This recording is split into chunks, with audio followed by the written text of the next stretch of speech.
On February 1, 2021, security cameras at an apartment building in Canton, Massachusetts, captured Sandra Birchmore stepping outside to clear snow off her car and returning shortly after.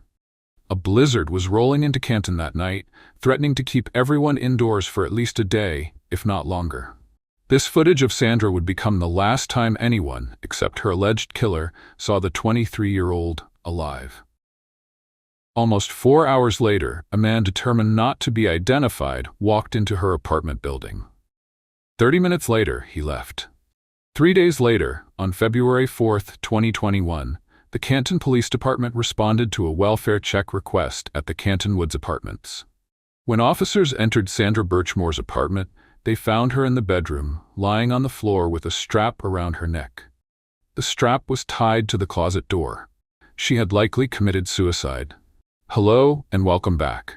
If you're new here, don't forget to subscribe and click the notification bell to stay updated. Today, we're diving into the disturbing truth behind Sandra Birchmore's death, a case filled with shocking corruption and a police cover-up that rocked the Canton Police Department and beyond. Buckle up. This one is dark. At 11 a.m. on February 4, 2021, Patrolman Ensley Cotard arrived at the Canton Woods Apartments, responding to a welfare check request. Someone from Sharon Public Schools dialed 911, concerned about Sandra Birchmore, a 23-year-old instructional assistant who hadn't shown up for work. Sandra was not a stranger to Officer Cotard. As a teenager, she was part of the Police Explorer program, a junior academy for young people interested in law enforcement careers. After 6 years in the program, Sandra had built friendships with officers across Norfolk County. The door to Sandra's apartment was locked, and when Officer Cotard knocked, no one answered. Concerned, he reached out to the Canton Woods property manager, requesting a key. While waiting, Cotard decided to check for Sandra's car, a blue Chevy sedan. It didn't take long to find. The vehicle was parked outside the building, completely covered in snow, showing no signs of recent movement. It was clear Sandra hadn't left. With the key in hand, Officer Cotard and 2 colleagues entered Sandra's apartment. Immediately, they noticed the place was messy and unkempt. 2 house cats darted around the room as they stepped inside. Then they found Sandra in the bedroom. She was seated on the floor, her body motionless. Some sort of belt was tightly secured around her neck, the other end fastened to the closet door handle. She had been dead for some time. Her skin and face showed lividity. Rigor mortis had set in, stiffening her extremities, and a large pool of dried blood collected around her mouth. The officers reported finding nothing suspicious during their initial inspection of the apartment. They saw no signs of a struggle, no overturned furniture, no scuff marks on the walls, no drag marks on the carpet. Despite the messy state of the home, everything seemed to be in its place. So they concluded that Sandra had taken her own life. I regret, ma'am, but I have to tell you that Sandra is deceased. Oh my God. I'm very sorry for your loss. The first autopsy corroborated this conclusion. Medical examiner Martinez determined that Sandra's cause of death was asphyxia by hanging, officially ruling it a suicide. But there was one more heartbreaking detail. Sandra was 3 months pregnant at the time of her death. In the days that followed, Sandra's family began cleaning out her apartment. What they found painted a picture of a young woman whose life had been cut short while she was in the middle of living it. Wet clothes sat in the washer, and another load waited in the dryer. Unopened packages of newly purchased items were scattered around. Even more packages, ordered by Sandra just days before her death, continued to arrive at her home. But the most heartbreaking discovery was what those packages contained: a brand new baby stroller and other baby clothes and supplies. Among her belongings, friends found a glitter-covered poster that read, "Congratulations, you're going to be a father." It included an ultrasound photo. If Sandra's excitement about becoming a mother wasn't enough to raise doubts about her death, her family also found something that pointed to a struggle: a broken necklace. It was a delicate gold chain with a pink flamingo charm, one of Sandra's favorites. She was often photographed wearing it. When responders found her body, the damaged necklace was still on her, hanging off the left side of her neck, with the charm resting on her abdomen. It had snapped apart, and a clump of hair was tangled in the chain. Sandra's family reported the necklace to law enforcement, voicing their concerns about her death. However, police insisted no foul play had occurred and showed no signs of revisiting their assessment. Sandra's connection to law enforcement began in 2010 when, at just 12 years old, she joined the Police Explorers program. She stayed in the program until 2016. Robert Devine, who led the program at the time, described Sandra as obsessed with police officers. Her friends suggested her interest in law enforcement may have stemmed from a desire to find people she could trust. Sandra's childhood was marked by loss. Her mother passed away when Sandra was young. Soon after, her grandmother also died. Her father was never part of her life. In the years that followed, Sandra struggled with psychological challenges and received therapy up until her death. The adults in her life, including the officers running the Explorers program, were aware of her troubled past. Sandra lived with her aunt in Stoughton until late 2020, when she moved into her own apartment in nearby Canton. Despite her newfound independence, friends and coworkers noted that Sandra often behaved like a teenager, speaking in a childish manner and oversharing personal details. As a classroom instructional assistant, Sandra didn't seem particularly passionate about her job, but was known for being talkative with colleagues. However, she had other ambitions. She was taking classes to prepare for nursing school and was actively planning for her baby's arrival. On February 1st, the day Sandra died, she was busy making plans for her future as a mother. She had an appointment scheduled for February 10th. She contacted a photographer for newborn photos and was organizing a pregnancy announcement and gender reveal. That afternoon, she searched online for pregnancy-related information and baby products. Her last known movements were captured on camera. She entered her building while talking on the phone.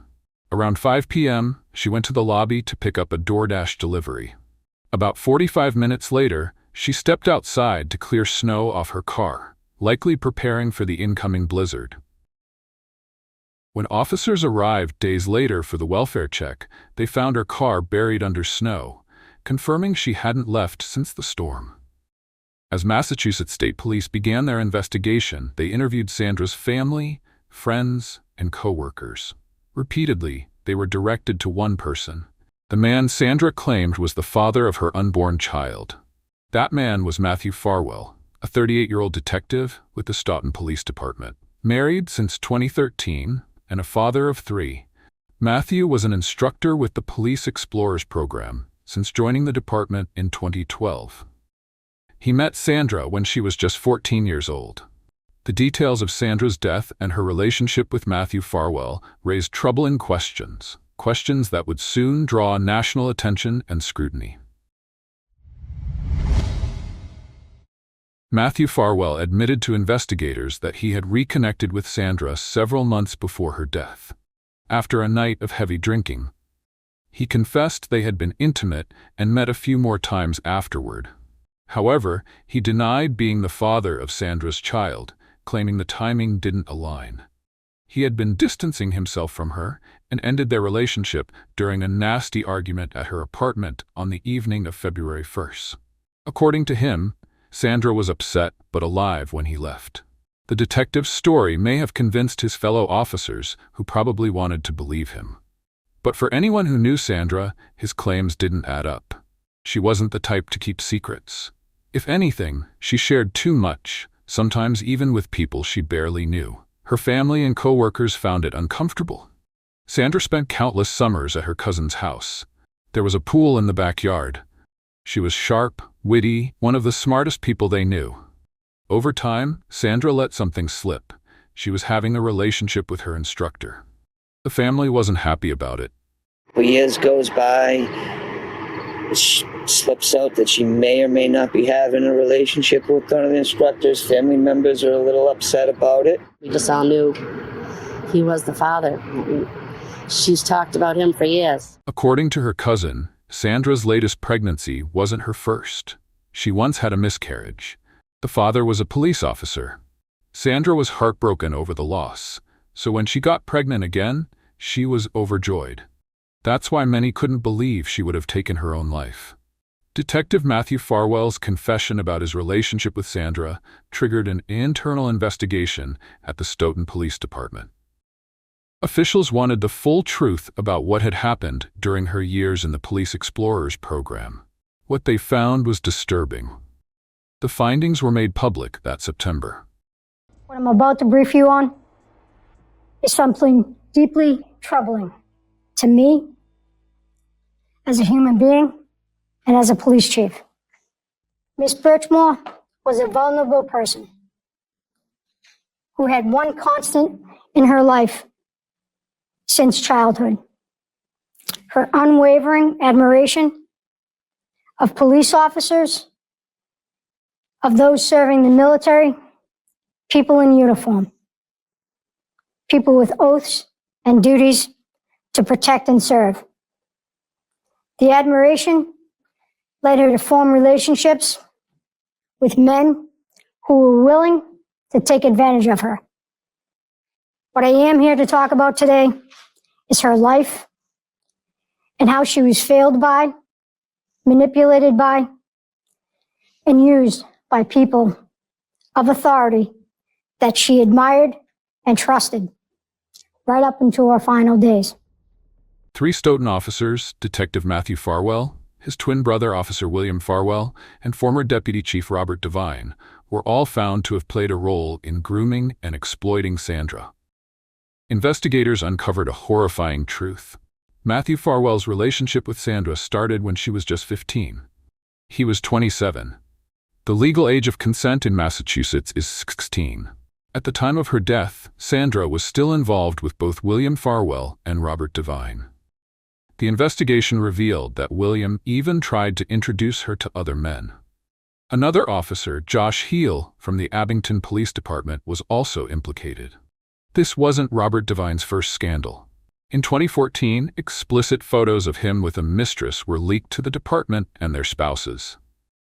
He was demoted to patrol officer, but surprisingly allowed to stay on the force. Following the investigation, all 3 Stoughton officers, the Farwell brothers and Devine, resigned. Officials ensured they would never work in law enforcement again.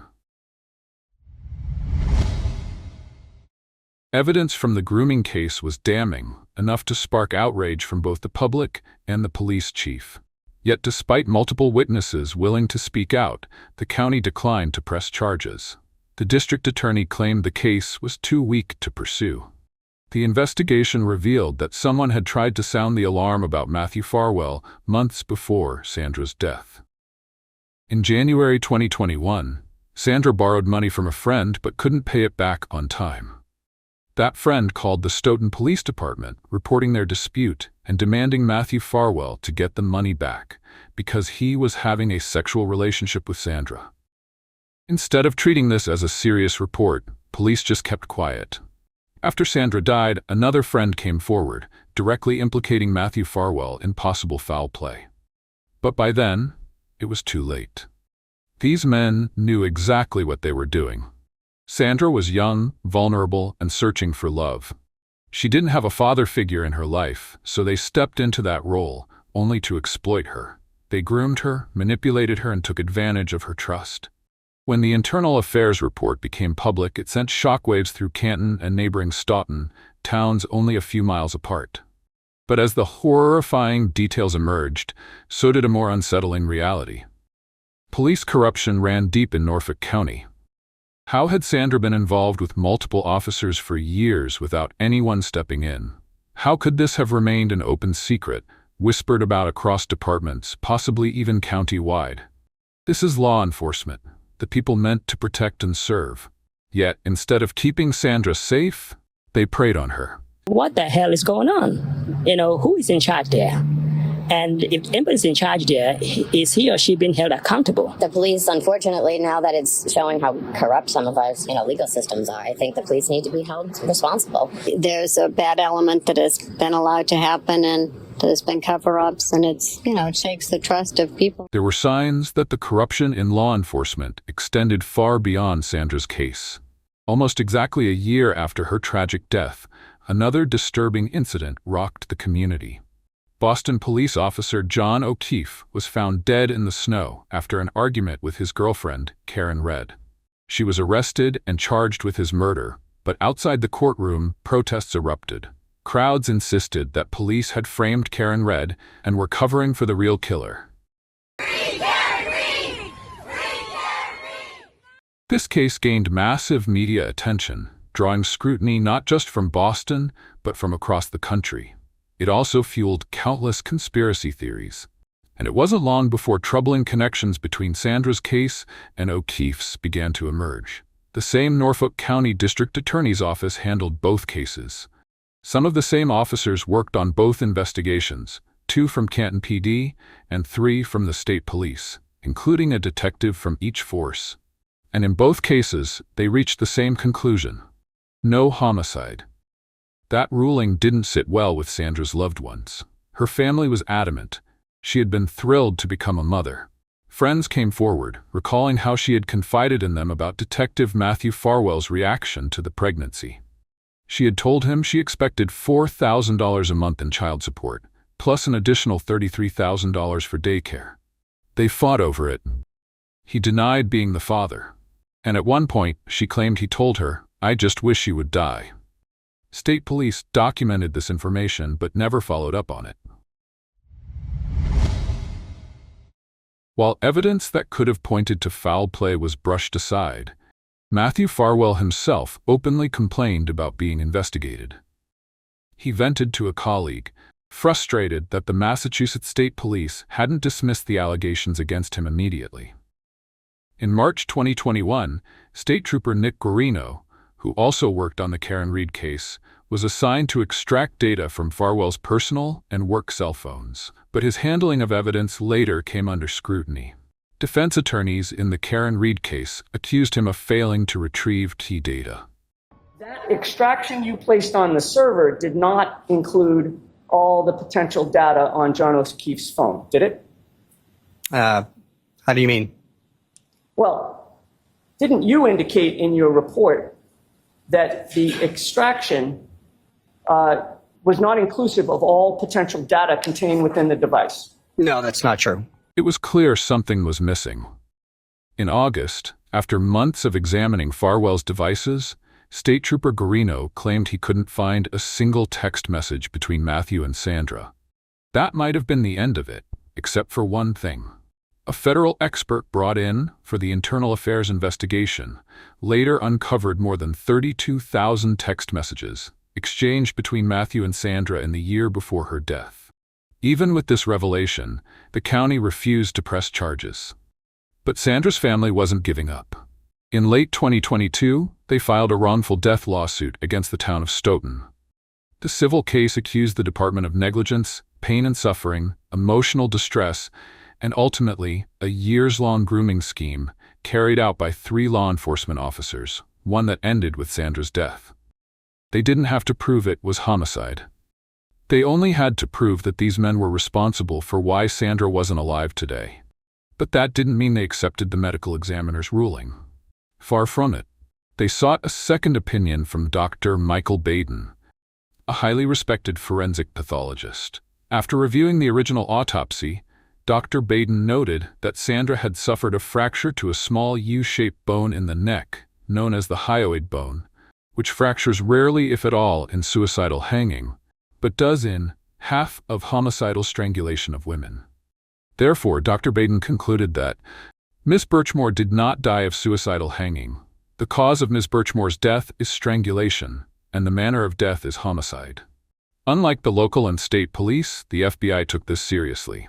They reopened the case and brought in 2 additional medical examiners to independently review the same autopsy photos and reports. Both doctors confirmed what Dr. Baden had found. Sandra had been attacked, there had been a struggle, and she had been killed.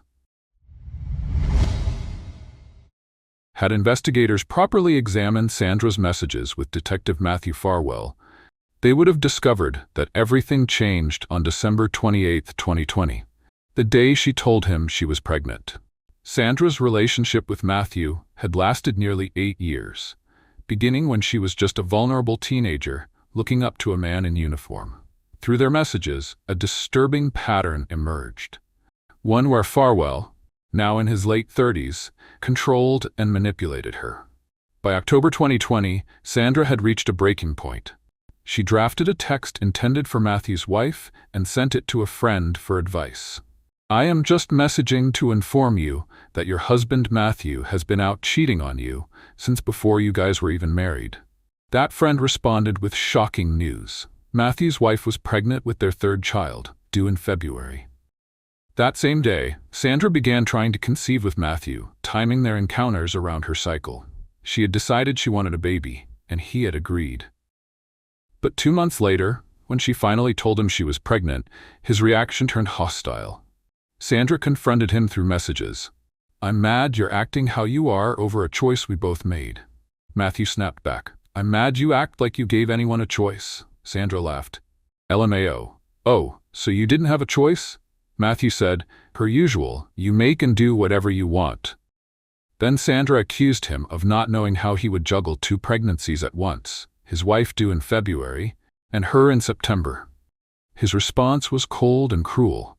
"You are truly the worst person on the face of the earth." Matthew's anger exploded after Sandra's friend called the Stoughton Police Department and casually mentioned their relationship to another officer. Furious, Matthew texted Sandra, "Like you have no idea how bad what she did is. I literally can't believe this is even real life. Like, what else do I have to worry about now? Which other friend will do something tomorrow?" But Sandra's friends already knew his rage wasn't just in words. 3 of them told investigators that Matthew had grown physically violent when she tried to discuss the pregnancy. Sandra was 4 feet 10 inches tall, Matthew was 6 feet 4. The power imbalance was staggering. One of the last times they saw each other, Sandra showed him a sonogram. His response was, "That's not my child. I don't want anything really to do with you." Then, according to Sandra's friends, he shoved her to the ground. Despite the escalating tension, something odd happened 1 week before her death. Matthew's attitude suddenly changed. His messages became calm, supportive. He said they could talk about putting his name on the birth certificate. He reminded her of an offer she had made months earlier, giving him a spare key to her apartment. At the time, he had declined, saying it was a bad idea. But now, in the last week of January, he changed his mind. Matthew had a key. Then he asked for something else. "What's the passcode to your building? Is it the same code for all residents, or just for you?" Just days before her death, on January 24th, Sandra texted a friend about Matthew's visit that night. "He asked me if I'd give him a key and said that if I keep it, the baby is secret. He'll be around and see them and all that. So it's somewhere. Then he looked in my closet and then the bathroom, but I don't know why. Haven't figured that out." She sent another message to a different friend. "Last night, he opened my closet door for something. Then he went into my bathroom, looking at my bathroom. It was just really odd. He started looking around. I don't know." On the evening of January 29th, Sandra was caught on surveillance footage at 5:01 p.m., first accepting a DoorDash order, then briefly stepping outside to grab a snow brush before going back inside. The security cameras were later found to be 13 minutes off from real time. The last time Sandra was seen alive on video was at 5:33 p.m. Then, just after 9 p.m., Matthew Farwell sent her a text, "Can I come by for a second?" Surveillance footage captured Matthew entering the Canton apartment building at 9:14 p.m. He wasn't wearing his police uniform. Instead, he showed up in street clothes, a hoodie with the hood up, and a face mask. This was unusual. Multiple witnesses told FBI investigators that Matthew rarely wore a mask, even during the pandemic, except when required by department policy. At 9:43 p.m., he left Sandra's apartment. When later questioned, he claimed that this was when he ended their brief affair, and Sandra was alive when he left. Health data from Sandra's iPhone showed that her last recorded movement happened at 9:40 p.m., just 3 minutes before Matthew left. She had moved 8 steps. When authorities later found the phone, it was lying 12 feet away from her right hand. It remained powered on until its battery died 2 days later, on February 3rd. On August 28, 2024, federal authorities arrested Matthew Farwell and indicted him on one count of killing a witness or victim, a charge often used in organized crime cases. By charging him federally, the U.S. Attorney's Office and the FBI were able to retain control over the case, keeping it out of the hands of local and state officials, who were widely accused of mishandling the investigation. Prosecutors argued that Matthew killed Sandra to silence her. He chose his moment carefully. His wife had gone into labor, meaning she would be occupied at the hospital. A storm was incoming, which would delay the discovery of Sandra's body, and in the days before, he had carefully scoped out her apartment. Matthew Farwell was a trained detective, an expert in crime scenes and evidence. He staged the murder to look like a suicide, then relied on police loyalty to shield him from suspicion. But no one could protect him now. Since his arrest in August 2024, Matthew remains in federal custody. His twin brother William was also involved with Sandra, but never charged with her death. Instead, he lost his badge for illegally searching his and Matthew's names in the police database. As for Robert Devine, the former police official who also exploited Sandra, he resigned quietly in 2022. Matthew has not been given a trial date yet, but with the mountain of evidence against him, it wouldn't be surprising if he takes a plea deal to avoid the death penalty. But this isn't just about one or two dirty cops. In early 2024, an investigation by the Marshall Project exposed a long history of sexual abuse and misconduct within law enforcement explorer programs. The findings revealed a disturbing trend. Many officers accused of misconduct were never prosecuted. Among those who were convicted, only about half received any jail time, with sentences ranging from a few weekends in jail to years behind bars. Documents from the Stoughton Police Department painted a picture of a program with little oversight. In response to public outrage, the department has since shut it down. Meanwhile, the Karen Reed case continued to divide the community. Her first trial ended in a hung jury. Her defense team claimed that she was framed by a network of corrupt officers, the same system that had protected Matthew Farwell. The outcry led to a public vote demanding a full audit of the Canton Police Department. At protests, people held signs reading, "Free Karen Reed, Justice for Sandra Birchmore." Sandra Birchmore was a young, vulnerable woman who believed in law enforcement. She idolized them, she trusted them, and they used her. When she became inconvenient, they got rid of her. She didn't deserve this, and while the men who exploited her might have gotten away with it for years, they aren't getting away with it anymore. The system that once protected them is finally turning against them. Because people are paying attention and justice is coming. And that brings us to the end of this episode. Please share your thoughts in the comments. If there's a case you're interested in, let us know. And if you enjoyed this video, don't forget to like, share, and subscribe. Stay safe, and we'll see you next time.